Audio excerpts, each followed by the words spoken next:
Hello, I'm John J. Thompson, and it seems you have fallen way down the True Tunes rabbit hole. Maybe you've come to the podcast recently and are just working your way back to our first few shows, or who knows, maybe someone sent you a direct link to one of these early outings. All I can say is welcome, thanks for stopping by. Bruce and I are glad you're here, but have some mercy on us, please. I'll be honest, when Bruce and I went back and listened to these early episodes, well, let's just say it clearly took us a handful of shows for us to get our feet under us. We knew what we wanted to do, but the way to get there took some tweaking. But the interviews are still valuable, and it's probably worthwhile to have these available as documents of our evolution, so we've trimmed them up a bit, tried to keep them timely, and inserted these little disclaimer introductions to each one. You might still hear a few dated references, some wonky edits, and some rough fades, so have some mercy on us as you dig these earliest episodes out of cold storage and enjoy. Thanks for listening. Oh, and if somehow this is your first exposure to our show, please check out any of our more recent episodes for a more accurate representation. Okay, Bruce, roll it.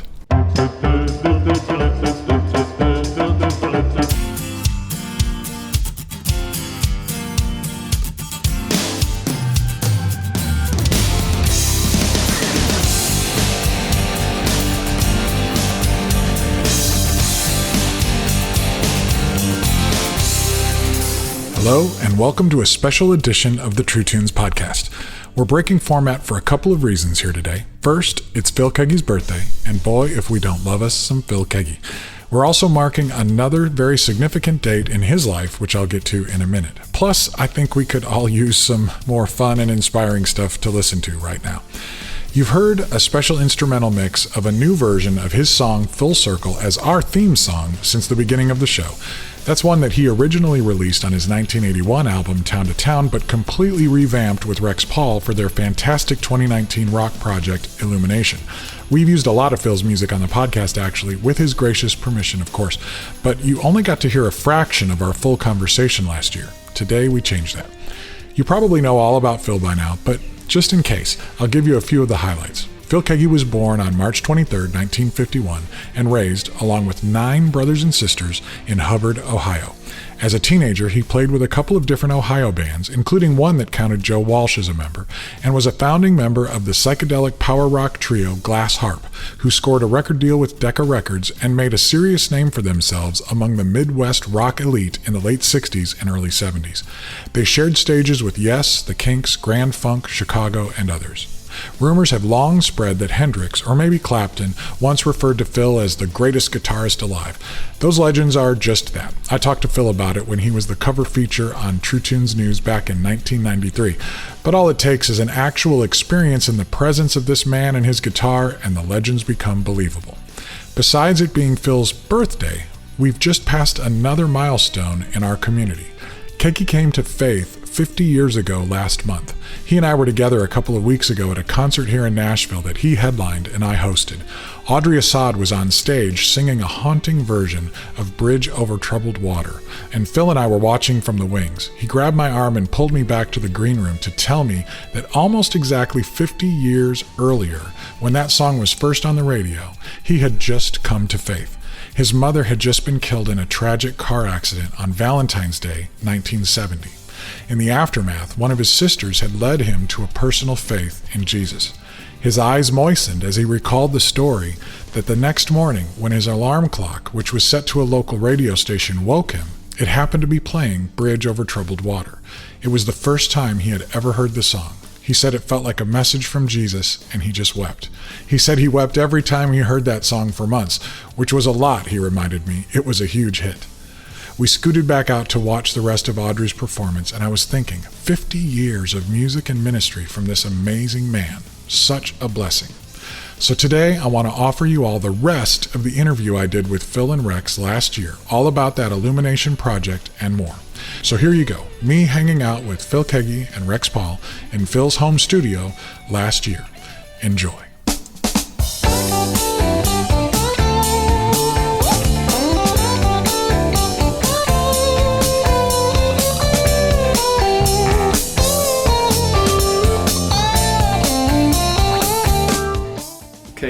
Okay. My red one? We are rolling here. And here is our cue. That was very impressive. Sorry. All right. I'm John J. Thompson. Oh, Hold on. There it is. Okay, that's your... Do you need another clap? Clap again. Okay. hi, this is John J. Thompson, and we are in Phil Keaggy's studio, where so much amazing music has been made. It's such an honor to be here with you. Thank you for having us here. Thanks, John. And, Good to have you with, here. with Rex as well, talking about this record, Illumination. Had a really funny exchange when Phil sent me the files the other day. I don't know if he told you. Of course, every time Phil sends me music, I stop what I'm doing and I listen. John. Yeah. Sometimes I'm smart enough to pull the car over and just listen. Right. And in this case, I was at my office, so I have my really good speakers. Sometimes you're running or whatever and you listen. But I have my really good vintage speakers and my nice discrete amplifier, so it was one of those kinds of moments. Yeah, Great. And Phil, you just done this instrumental record with Jeff Johnson. You did a pop record a couple years ago, and then this comes out, and you kind of teased me with a clip last year that was instrumental, and I misunderstood what this record was going to be.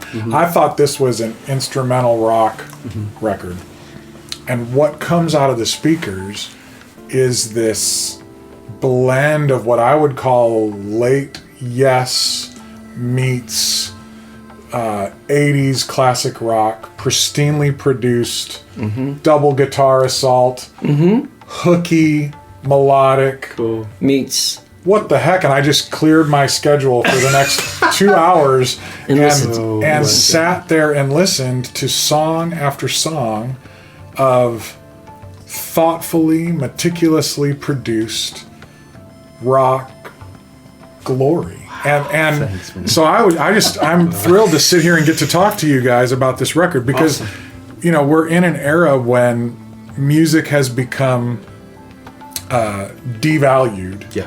We know that. And yet you're treating music in a way that is honoring. And it's not something that a lot of young people, it's not a kind of music. You're not trying to do something here that is super contemporary right now. It's not particularly hip to what's on the radio right now. So we got a lot to talk about. Okay. And this is going to be fun. Okay. So let's start first. I'm going to assume that most people listening to this probably are more familiar with Phil Keaggy than with you, Rex. Yeah. So first, what gives you the audacity to think that you can make a record with the legendary Phil Keaggy? Who are you? Tell us a little bit about your story and where you come from and your background as a musician. Let's start there. I definitely am the blind date, right? Right. I come from Austin, Texas. Grew up, doing that type of music there. Grew up that area looking at to Eric Johnson.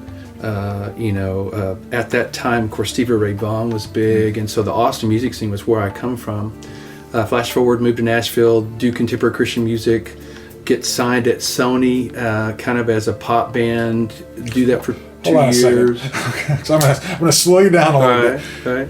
Stevie Ray Vaughan, Eric Johnson, Austin, rock and roll, CCM music. Yep. So what happens is I was in That doesn't Austin make and a connection with a band that was looking for a guitar player, producer, songwriter guy. And I auditioned for that, and we toured for about a year, but actually we moved to Nashville. The lead singer also moved to Nashville from another town. We met, teamed together, and we worked with those guys, had a publishing deal that was connected to Sony Music at the time. Okay. We did a project, but then we both felt like, or I felt like I wanted to go back home to Texas and just do music in Texas. But as it turned out, the head of Sony Music at the time, Sony Publishing at the time, a guy named Paul Worley, called us up and said, "Guys, no, what are you doing? And we didn't know that we had a weird turn of events. But as it turned out, we ended up staying at Sony, 1990 to 92, doing a progressive rock project that at the time Paul was getting pop and rock going from Nashville. We were kind of in the same class as Ben Folds, Human Radio, Semantics, those guys, and so. But then that experiment kind of fell through for us anyway. And so from 92, 93 on, I was in town doing sessions, producing, songwriting, as an artist as well. So 2000, I do a Christian project. I was also in country and pop, and gosh, I did 4,000 demos at Sony as a producer, engineer, songwriter, engineer, guitar player, musician, where we had a MIDI studio that kind of was where I did my... All in Austin? No, this is in Nashville. This is now Nashville. Yeah, this is all Nashville. So 89 is when we moved to Nashville. I just came from Austin. So still have those contacts. So 2000 eventually I do a record that on True Tunes. That's right. The story there, and Dave Bunker signs me there. Do various things, get some publishing, some song cuts, but come about 2005, I was doing a record of my own, and serendipitously, Dan Huff, I was working a little bit with Dan Huff, and we were in the studio one day, and Dan says, "Hey Rex, let me play on your record." And so, what do you say? Okay, and because he knew I was cutting a record, and that night there was a party, and Phil and Bernadette were there. So that same night I walk in and I tell Phil my story, and Phil says, "Hey, well, I'd like to play on your record too." So within one day I had Dan Huff and Phil Keaggy, and Phil and I had met previously, but we hadn't really worked together. And then that next day I had met Eric Johnson, called Eric Johnson. Turned out he would agree too. So Hero Shuffle was a record that had me and Phil and Eric trading solos on an instrumental that people don't know exists, right, even to this day. It's an instrumental that Dan Huff was on there, and then Phil played there, and then Phil and I started, obviously working together and doing some overdubs and trading, and so that's where the relationship kind of grew. I've done as a guitar player on the road for various people, won spots, did tours with Stephen Curtis Chapman and Kenny Marks, and did some CCM things with the Christian Music Award week that happens in Nashville and some of that stuff. And a couple of years back we did a couple band dates too. That's right. With Wes King. That day at Christ Community, we had the Guitar Heroes. It was me, you, that was way long time. Oh, okay. And I was thinking about for the All at Once. We did a lot of the songs from the All at Once album. Oh no! Up in Illinois and New Jersey. Yeah. And Mike Pacelli played guitar and bass too. And you played guitar and bass. Right, which is recent now. The records that I was talking about before was where he played, and then there's a couple I did, and then this when Phil did All at Once record. We had already kind of overdubbed and shared guitars, him more with me because I was wanting him to play on my projects. And I wrote a song with Phil on his All at Once record, and then once that record came out, we decided to tour. We kind of started putting musicians together, and so we did some live shows. We could only get 2 dates booked as a band. Yeah. So Wow. That was our tour. Yeah. It's still pending. But I think the moral to that story is that it might seem to folks that this is a brand new partnership, but in fact the seeds of this collaboration actually go back quite a ways. They do. This is an organic thing that has been brewing, and this is what happens when you're in community with people, Of course. and these vines, these tendrils are kind of growing. Sure. Yeah, and plus it comes out of fellowship. Yeah. We really like to encourage each other in our walks with the Lord and our families, and meetings for green curry for lunch, where there's some good conversation, and music comes out of that, and so I think it was the story with this new album started. Right. If I could jump to it, Yes. a tune called "I Believe," which I actually wrote in 1971. But I forgotten the verses. I had the chorus and I had the chords for the verses, but I couldn't remember what the verses were, and I never really recorded it. Interestingly enough, and I'm going to look for this, you have to hear this. This is what kicked it off. I played this chorus that came from a reel-to-reel tape that actually had gotten twisted and went reversed at the end, and it was only about a 20-second snippet. I said, "Listen to this. What do you think of this?" And he took it. So worked out the chords. He took it home and he presented me with this beautiful track that I just loved singing to, and we wrote the lyrics together right down here. Yep. But the same simple chorus is the one I had from 48 years ago when I was touring with Glass Harp out in the West Coast. That's when it's a really interesting story because I wrote it on this new guitar that was just given to me by a guy named Don Absher, who is he's a pastor in Southern California.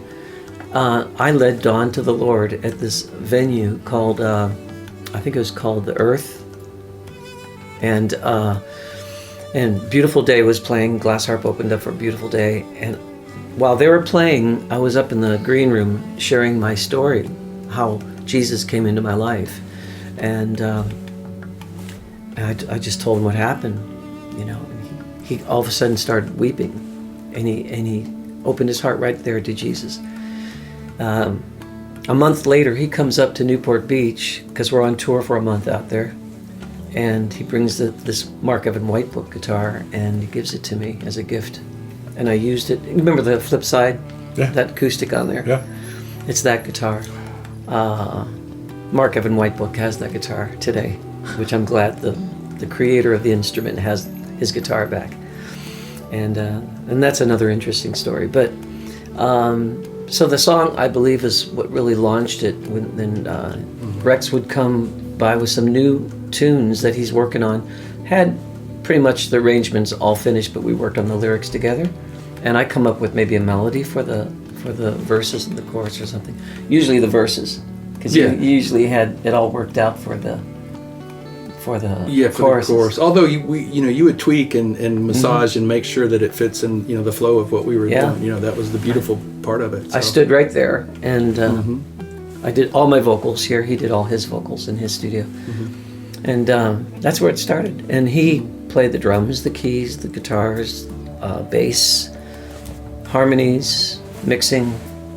Fantastic producer.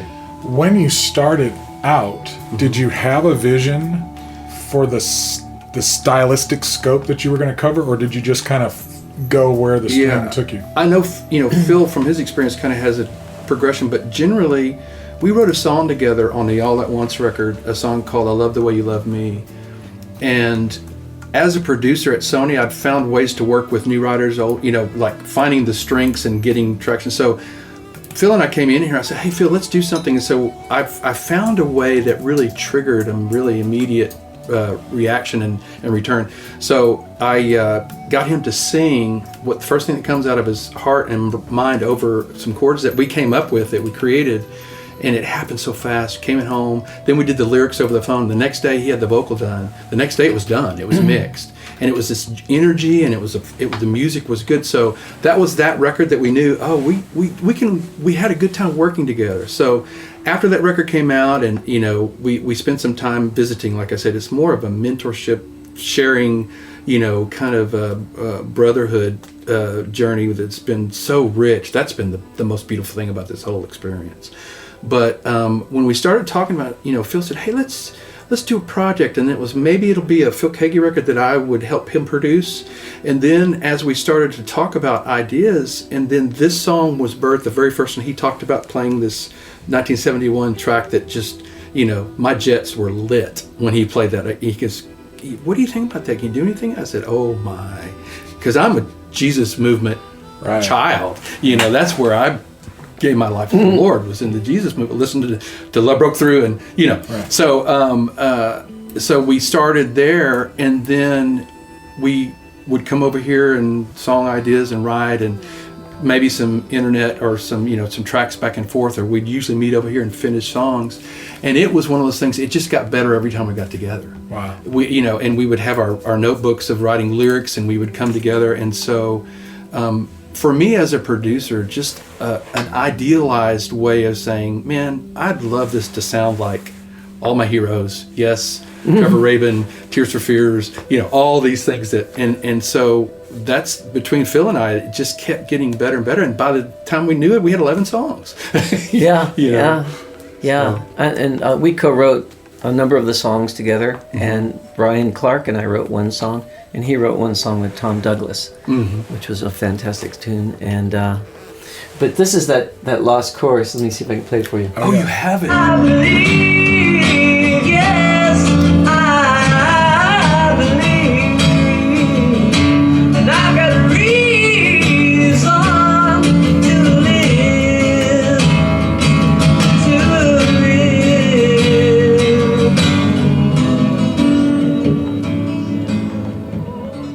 because the tape got warped or something, and but that was it, you know. And I was 20 years old there, and I was on tour, and I was probably thrashed, you know. My voice was thrashed, but I put that idea down somewhere, you know, on a cassette recorder, I think.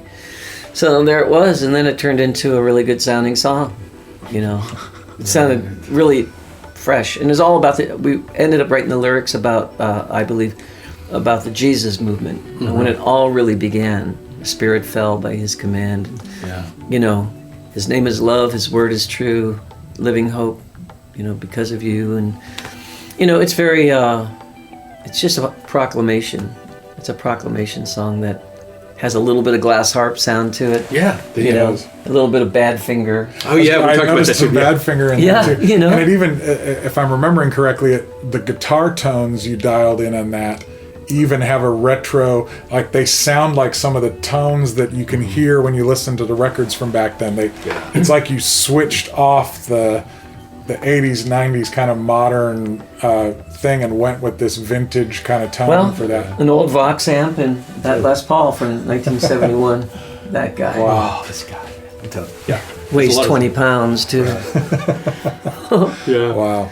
So that's how it started, and but I'd just be amazed when he would come back. He said, "Hey, listen to this track," and I go, "Whoa." And then the suggestion was made to maybe one of the old songs or two of the old songs. Yes. So we first thought of Time, Full Circle. I think Full Circle was the one we dove into first. Yeah. And that came out really, really good because everything's there. Right. We just, you know, translated it to, you know, I just kind of wanted to go 9125. You know, that's what I said. It reminded me of or you know, even whatever Trevor Rabin would kind of suggest. I kind of went with that, and then my guitar style has so many other, like Dan Huff is a big influence to me too. So I think that's probably the most identifiable, even tone wise, you know, from on this record too. But even Eric Johnson and stuff I've done with him. You hear the sweep when you come in. And you can tell the conversation that's going on between the two guitars. Yeah. And it doesn't ever sound like some sort of competition or throwdown. It's a conversation that's going on. I'm glad you picked that up because that's a good way of, that's how I feel when I hear it. You know, it's not like not that you would want to get into a competition. Yeah, but you know, you do that stuff I can't do, and you know, we have something that is unique to each of us. Yeah. You know, that's pretty cool. Because it would just so many guitar shredding. It's even going back into the late '80s records. There were a few artists who'd made these great instrumental records. Flexible, you know, those records that were really innovative. They were almost like jazz kind of records. Right. But then there were so many that were just like so indulgent. It was just wanky kind of noodly stuff and showing off. Yeah. It lost the plot of there being a song there. This, what I love is everybody that kind of has been hungry for Phil to just get off the chain and go for it. That's a good way to put it. But maybe the phantasmagorical kind of experimentation things you've done are a little out there. Like, definitely. Where can we thread that needle between a song-based thing that still has the pyrotechnics? Yeah. And you guys have just dialed that sucker in.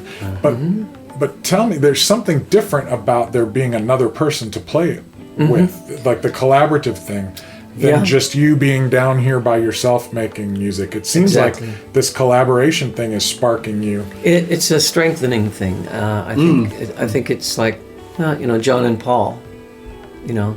The Apostles. Yeah, right. Right. Don't forget, you know, St. George and St. Ringo. But, you know, I think it's like I prefer those songs that they, you know, at least appear to have written together. Right. There was an energy, you know. Even when they weren't in the room, they were competing with each other to a way. There was still a conversation going on. Exactly. They knew they were going to have to take that song to that person, and they were going to have a critic. It's like a runner's race. You know, when you got the guy out there, I'll be out there to spar you on. Sure. Yeah. You know, that kind of thing. Yeah. And that's healthy. There was never like I'm bummed because you sound better than me, or Oh, yeah, right. none of that ever took place. Yeah. I mean, I'm just kind of like, I get tickled when I hear the guitar conversation that's taking place, but I also love it when I hear his voice, him singing the lead, to Calling Us Home, the bus song, and, Bus song, yeah. Yeah. and some other places. Yeah. The choruses of Don't Hold Back and Nothing Can Separate Nothing Can Us. Separate Us. So when you come in Yeah. on the little accents, even on time, like the little, That'll Be It. Yeah, that'll be it. Those little. Oh, those yeah, the little- talk Yeah, box right, thing. Yeah, yeah. yeah. Well, yeah. it's a good headphones album. Right. And plus the kick and the bass really sound good. It's punchy, tight. The mastering went beautiful. yeah. Vinny Elabrandi Oh, mastered Vinny it. did it. Yeah, he's excellent. He is brilliant. Yeah. Yeah, it's amazing. But he took these tracks and we conversed about levels and got all that right, and we both have bat ears, in a way. So I think that's cool. What? Yeah. Yeah, right. But I mean, obviously, I have just enjoyed really a mentorship, with Phil and the richness. What he does is the things that comes out of his brain. The first thing, either playing or singing, is the magic. So, and I don't have that. I don't have that ability to do that. I have to work on what I do. So when we would get together, he would tell me. I know, for instance, on one particular solo one of his songs, he said, Rex, he goes, do a solo here, but slow down, speak lyrically, play lyrically. And so I would take that, and then we would combine, and all the time the notes of really, I'm leaning on him because the experience in him as a player. So, and gladly doing that, the fact that he really encouraged me to, and when then he treated me like an equal, which to me, I was like, I'm at my Chris Farley moment, like that was awesome, Right. But that's what was so exciting about this is his maturity to actually bring me in and let me do that actually helped me, spur me on, gave me energy to step out. And then, he is multi-instrumentalist as well. He's a producer as well. So he brings that other skill set, and he can listen to what I brought and really be able to speak into all of those, mix elements, tone elements, drum elements, all of those things. So it was really this beautiful synchronicity of collaboration that was, now I'm spoiled.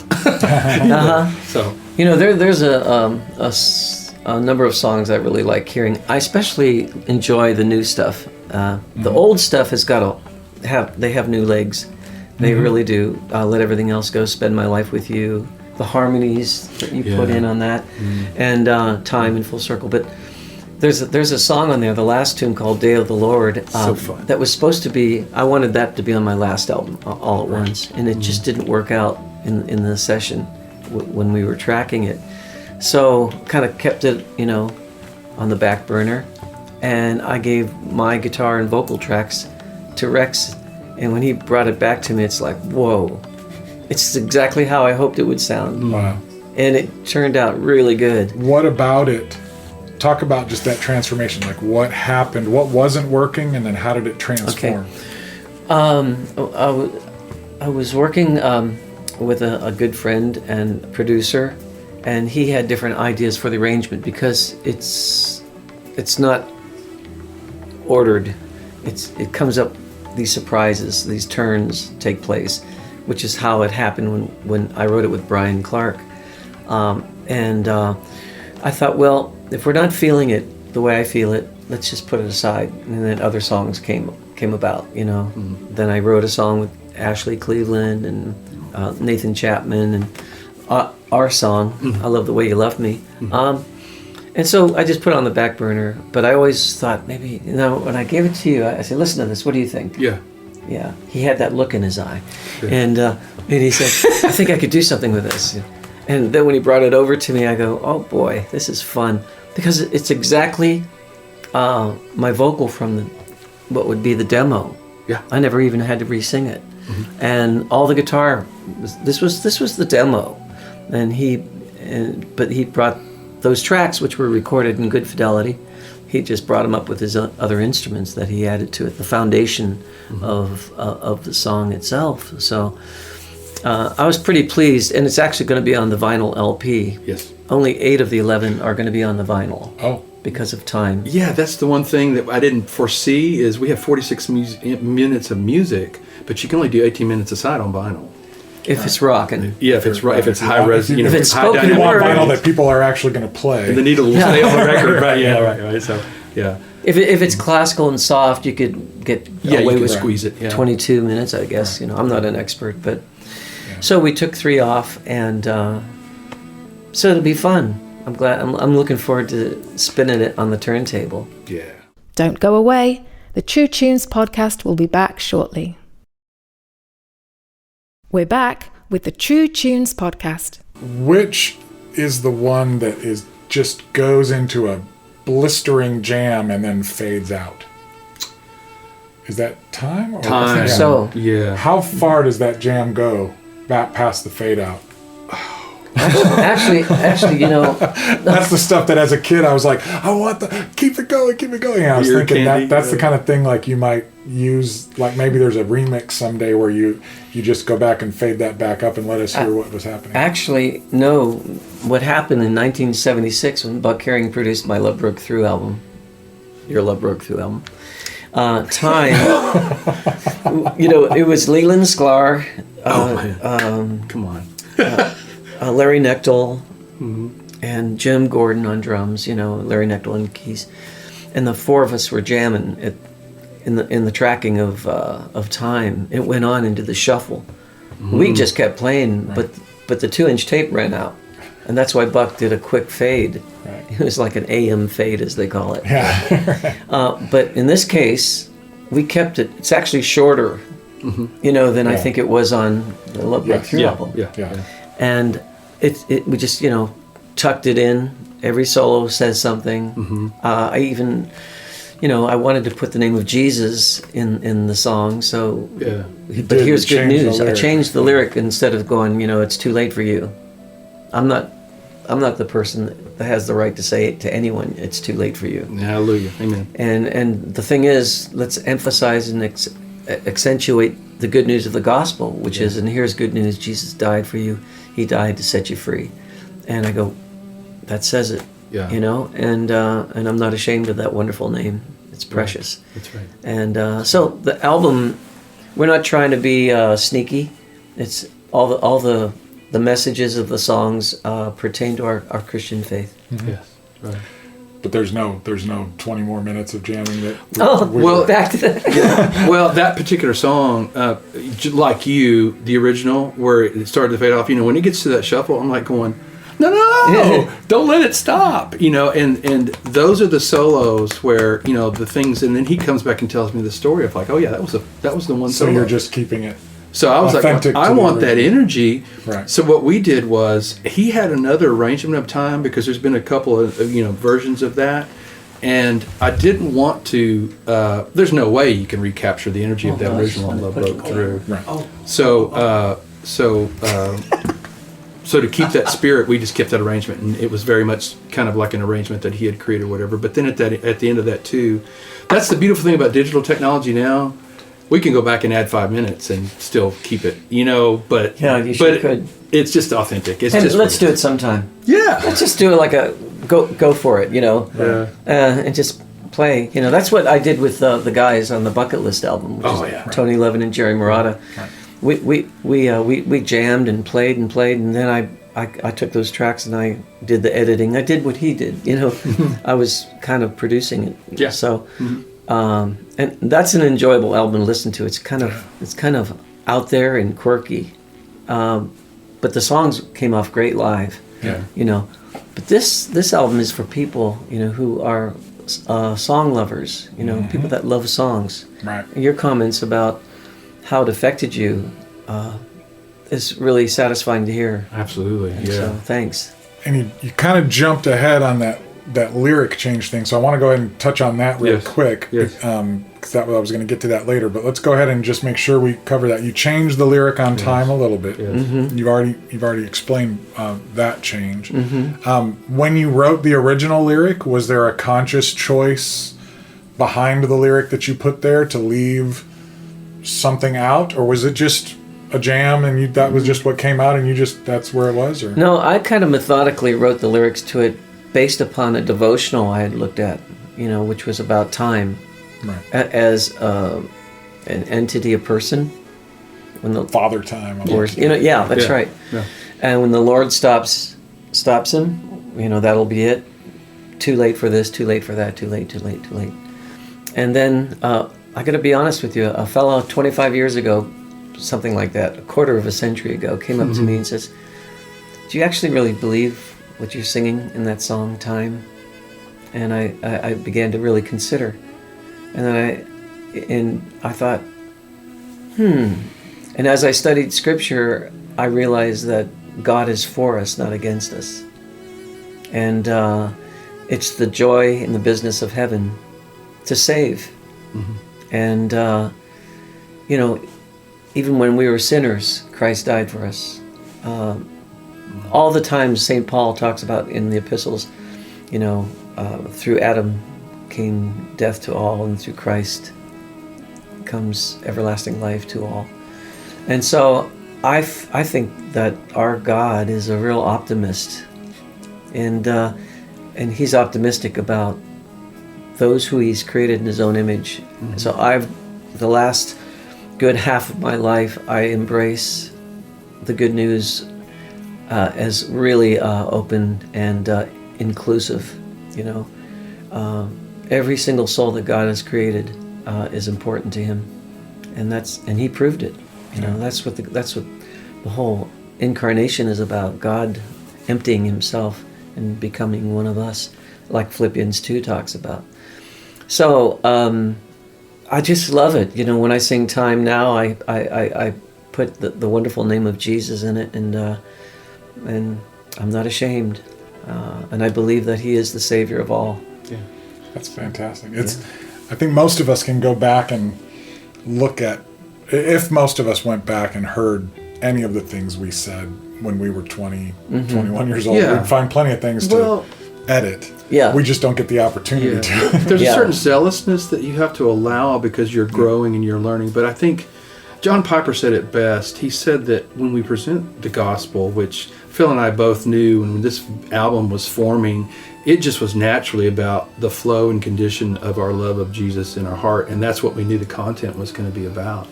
But John Piper says that we must lead with the comfort of Christ first. There's definitely a choice and a judgment, but that's God's judgment. Jesus even told us, "You guys don't judge." This is the purvey of God. So our job is to present the gospel, and we know that indeed in Scripture, no man can say Jesus is Lord except by the Holy Spirit. So until the Spirit does the heart work, so we can't convince somebody, we can't shame somebody, we can't even draw this picture that's going to convince anybody to make a choice unless the Spirit of God. So really our job, bring them to Jesus. Talk about the saving grace and mercy of Jesus, because the other part is Christ. And I think that the least will be first and the last will be first, and I think that we will be surprised. But our agency, like John Piper says, first present the comfort of Christ, obviously. And if you lead with that, really a person won't even know let's talk about lostness. Like, okay, he won't even know where he is until the Spirit of God brings him to life, to where it's like, Augustine said this. He said, when you cry out, God, number one, your heart is crying out to God, so you're convinced there's somebody to cry to. And number two, you see your need. So in that cry is all of faith. Right. And all I need to do is show the beauty of Jesus to bring that person. So really that's the freedom that I think that we should be about as believers. We try to be judge, jury, and Pharisee. And Jesus said, be light. So I think that's where salt and light. Yeah. Lift up the good news and tell people that Jesus loves them.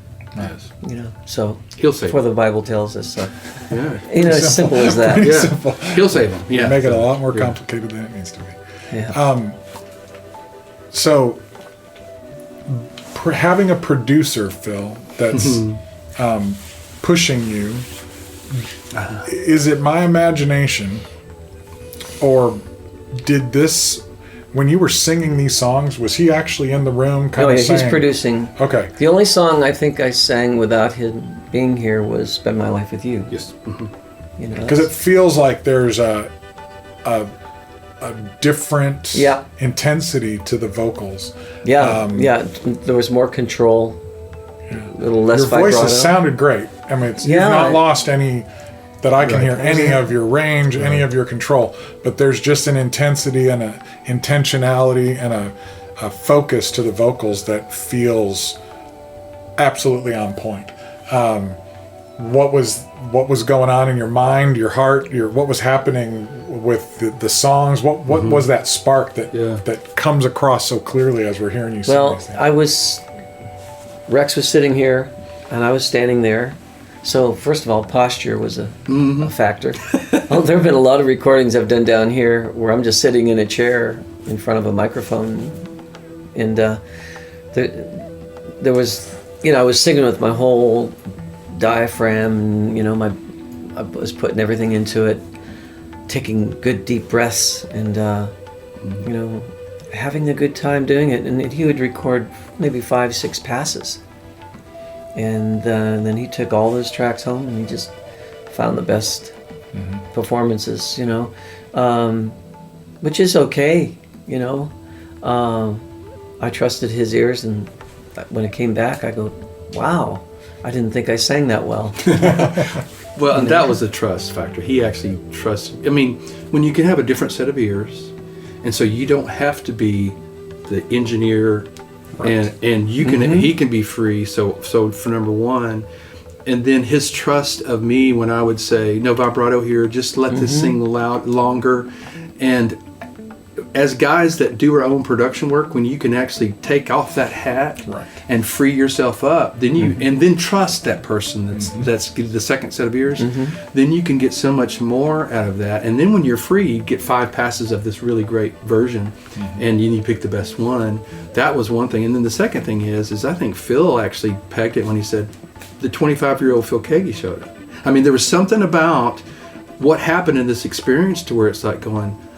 And he still has all those. That's what I mean. I hear that 25-year-old every time I hear him sing. It's Do you like think going, that somehow having those older songs in the mix chemically kind of brought a little of that Sure. DNA back? It did. Sure. That's what I wondered. Is it's Sure. like when I see them on the track list, it's like, oh, we're going back to the old songs. But then when you hear them, you go, oh, Wow. These aren't the old songs. Yeah. And then when I hear the way your voice sounded, it felt almost like mixing a little of that in. Right. It With age, it there is- I can made hear the new stuff sound that Sure. young again. Yeah, I mean, I hear the 67-year-old that was singing these parts. I hear that, but I also hear the youthful side of me too coming out, and you know, and it's hard to say how many more years I can do this, but I'm gonna just trust and enjoy and be available to be who I'm created to be, and until I can. My wife and I had a really good, healthy conversation about that very thing the other night, and she said, you know, it's really the Lord called you to do what you did years and years ago, and I think you need to just seek His voice as to when that may come to an end, so you can go on to do other things that you'd like to do, perhaps produce, mentor, you know, work with others, you know, collaborations, and not travel, you know. But after that conversation and me getting on my knees, literally, before the Lord, and the next time I played was at the Cove in Asheville, North Carolina, and I felt like I was 25. I felt half my age that night because I was free. And you know, as it says, where the Spirit of the Lord is, there is liberty. Liberty to be ourselves. Liberty to accept ourselves. with our limitations at our age, and the things that start to go wrong a little bit more difficult. But I forgot about all the difficulties and the limitations. I was just free and enjoying that audience, being blessed by how they ministered to me, and I chose the songs out of the hat, and I took a lot of requests. I did songs I hadn't done in quite a while, like Our Lives. And you're brave, man. You are. I went up to my room and I went over these songs, and I ended with Little Ones, and it moved a lot of people. So I'm just grateful. This album is like it's like a postcard. It's like a greeting to our friends. Hey, we're still here. I got a young shipmate who's able to navigate in the rough waters, and steer us in a really fun and new direction for you. It's actually for us too. Oh yeah. But I really wanted to see this album be a blessing to a lot of people who say, man, I would just like to hear Phil rock again, And so I think it happened, I think you're right. Is there any hope of this having a live iteration? Can you play drums and guitar and bass and everything at the same time? Believe me, Phil has. I think you have friends. On one business card, he's got like probably 5 versions of those guys that can play. But really, in our friendship, in our journey, and in our story together, that's one thing that I am learning, that I want to let this be, number one, I want to honor what Phil just testimony he just gave, is what the Lord has told him, where he wants to go. So I'm going to be completely happy if this is just an artifact that remains, or if we continue to go on. I'm just so excited and blessed to do that. Everybody that sees Phil play live, there's always, every time I've seen him, there's always that amazing performance. And all I wanted to do was steal those moments like that and put it on a new recording that rocked, because I know, and the people that have seen Phil go, they know what he can do every time he goes and he pulls this off. And we want to let the world know who he is, because the world still doesn't know who this guy is. And so that's okay. Well, and again, so there's the other testimony. It's like, I don't want to be his agent and try to, come on, Phil, I'm going to drag you to, Yeah. So we also talked about this. We're going to put this album on tour. Yeah. Just like the Pepper album, that's what they said. That's what I was thinking, is that, that was the Beatles' answer to getting off the road, was Sgt. Pepper. Yeah. That's right. That was their tour, was, we'll put this album And I'm out. content with that, because it's like an artist, an artist paints a painting that's really unique in itself. Copies can be made. What do they call them? Zuclage, that word. Yeah. It looks exactly like the original. Right. The print, yeah. And but to have that artist go out and every time replicate, and duplicate that initial thing. I think let this album go out there, and if people can hear it, you can hear it on Spotify, iTunes now. Yes. We've got CDs. We have 1,000 CDs, and we're going to get 100 LPs, So look out. I better get one of those. Now we've hit the big time. That's right. Right. And then finally, this more towards you, that this seems to be an ongoing theme that takes on different flavors, these collaborations, and it's been a lot in the last few years. I like collaborating a lot. All at once, almost every song is a collaboration with somebody else. Even though it's called a Phil Keaggy album, it's really a collection of collaborations. Yeah. And then you've got the jazz instrumental, With Bucket List. the Bucket List record, The beautiful music of Jerry Marotta and Jeff, Tony Levin, and Jeff and Johnson. then the Jeff Johnson. Jeff Johnson, the I instrumental. love that. Yeah. I love that album. I'm so pleased with Cappadocia. Cappadocia is an amazing. It's And so anybody who hasn't been tracking, it's time to get back on board and realize that you've not ever stopped making music. That's true. Or traveling and performing, but you're making music constantly. What's interesting to me is how your Underground album came out in 1982, 3. 83. That was close. But it was music from recordings I did with a machine I've got in the garage, a 4-track. And that's what I was getting at, is that you were doing home recording before almost anybody. You were moving away from only doing studio records, and you were starting to say, okay, the songs that don't fit in the big expensive studio records, I'm going to still find a way to do these things. And then that mode of you being your own producer, you just taking things into your own hands, has evolved over the years, and here we are in Kegworth Studios in your in your home, and you've continued to adjust the technology. You know, you've got Pro Tools, you've got ADAT machines, you've got probably tape decks somewhere here, you've got instruments everywhere, you're surrounded by vinyl copies of your old records, there's all the different speakers. You've been doing this for 35 years plus. And what's interesting is now that industry that used to kind of look at that as whatever, that's not real music, that's basement music. Now that's the majority of how music is being made. Exactly. Well put. Everybody is doing music like this. And you are the vanguard of that. You're one of the pioneers of that. And I think that young artists I'm working with college students all the time, and this is the only reality they'll ever know. That's right. Is Interesting. making music at home, building small studios, collaborating with people that they can find connections with.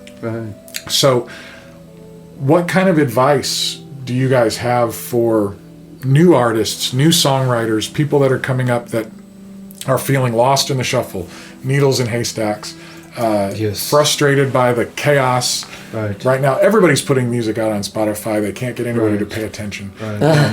What words of advice or counsel would you have for the next generation of people that are coming out as they're getting their tricycle on the freeway? Definitely get as much sunshine as you can, and enjoy the outdoors, getting to nature. Don't just be a mole in an underground studio. I mean, I try to balance out my creative life in the studio with outdoorsness and doing other things and being at the beck and call of my wife and kids if they need me, and friends. You know, I think the balance of it all is what's important. I think we have a need to be creative, whether people listen to it or even like it. There's still a need to be creative and to be productive with the gifts that we are given and that we've invested in over all these years. What I'd say to young people is just do it for the joy of it. You know, don't do it to try to earn status somewhere, because you just can't predict what's going to stick to the wall. You know, as you know. I don't know. It's like it's hard to know. I think just be sincere with your music. Be honest with it. Have fun with it. Be creative. Collaborate. I think that's been an encouragement to me over the last few years.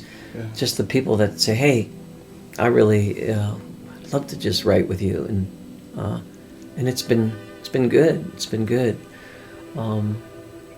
So whatever else you have to say. I think definitely, the health part of it, but then be honest with yourself and look at your strengths and weaknesses and realize it's 10,000 hours.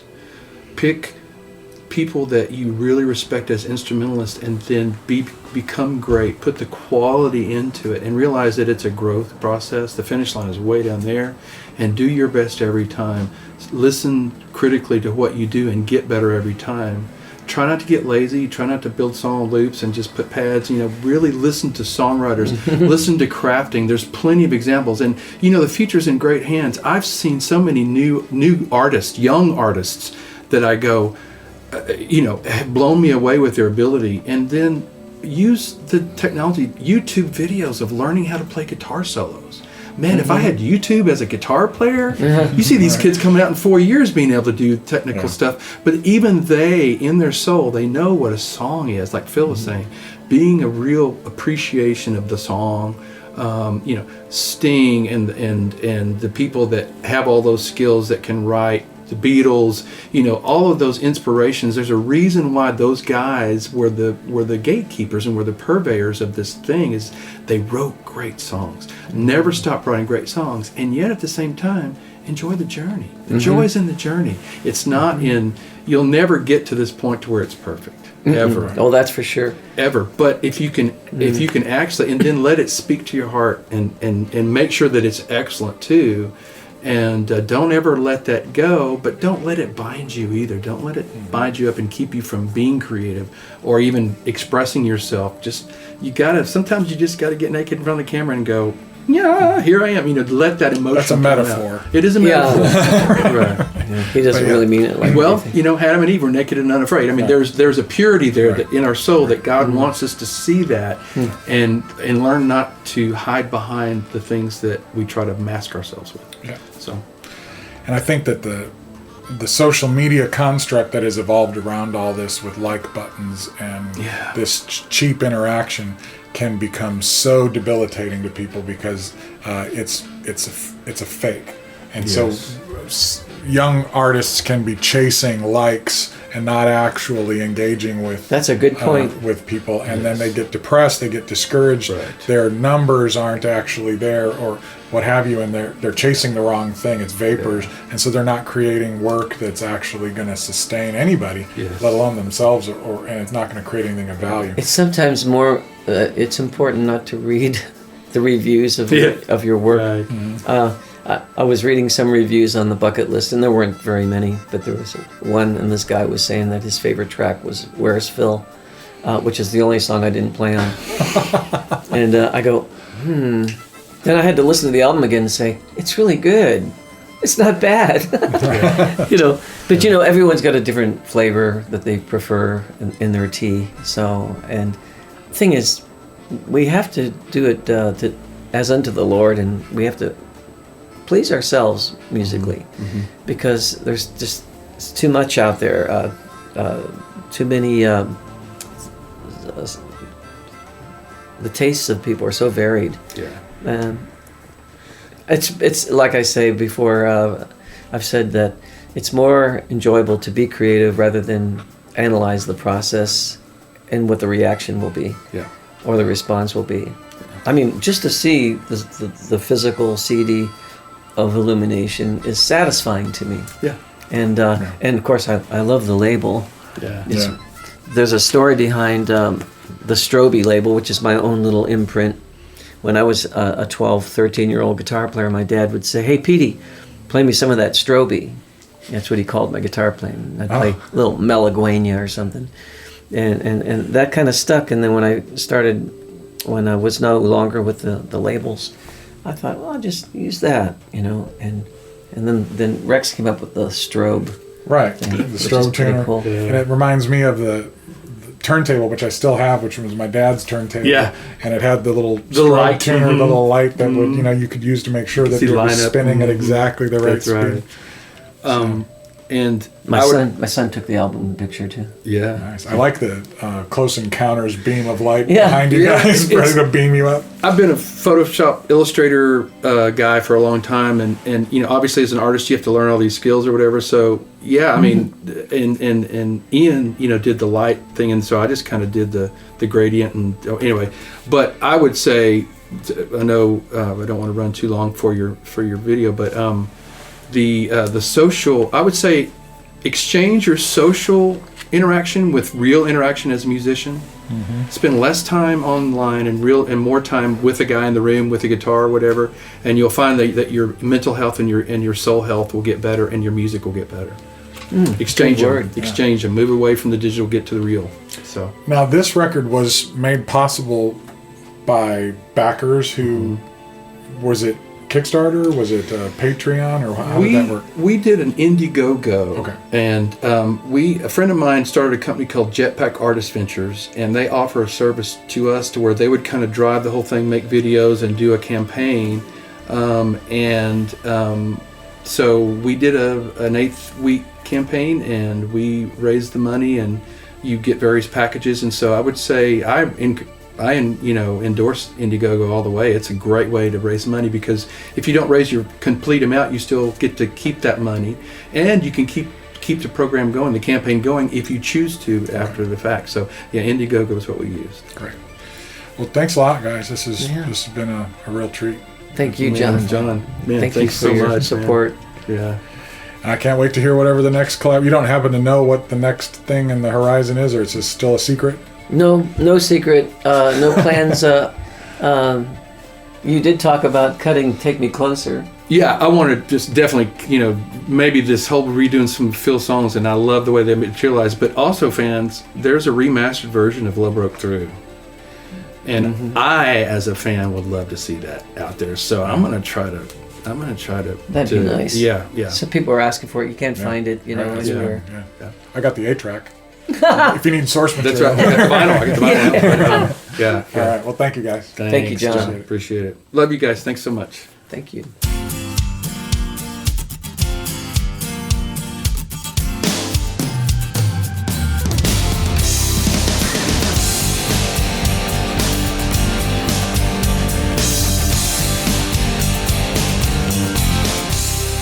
Thanks for listening, and thanks Phil and Rex. If you haven't heard, Phil has released even more music since then. The man is on a tear. Plus, with the help of good friend Tom Galata, who has done so much work as an archivist and indie label manager for Daniel Amos and others, Phil has released a massive trove of bootlegs and rarities via a new project called Keaggy's Garage, which you can find at philkeaggy.bandcamp.com. So please head over and buy some of Phil's music today, and know that we are not done talking with or about Phil Keaggy here at the True Tunes Podcast. Happy birthday, Philly. Thanks to Bruce Brown for his amazing production assistance, and to Phil Keaggy for being the best guitarist in the world, no matter what Hendrix or Clapton or anybody else did or didn't say. Everything in the True Tunes Podcast is protected by U.S. copyright law and is the intellectual property of Gyroscope Productions, with the exception of songs or clips that are from previously copywritten materials. Everything on this episode is used by permission or under fair use provisions. This program is intended for the private use of our listening audience. Gyroscope Productions can be reached at truetunesmusic@gmail.com or P.O. Box 60401, Nashville, Tennessee 37206. I'm John J. Thompson, and we will be back with another full episode of the podcast soon. If you like what you hear, please spread the word, and please subscribe to our email list at truetunes.com. Until next time, please take care of yourself, take care of others. Peace be with you.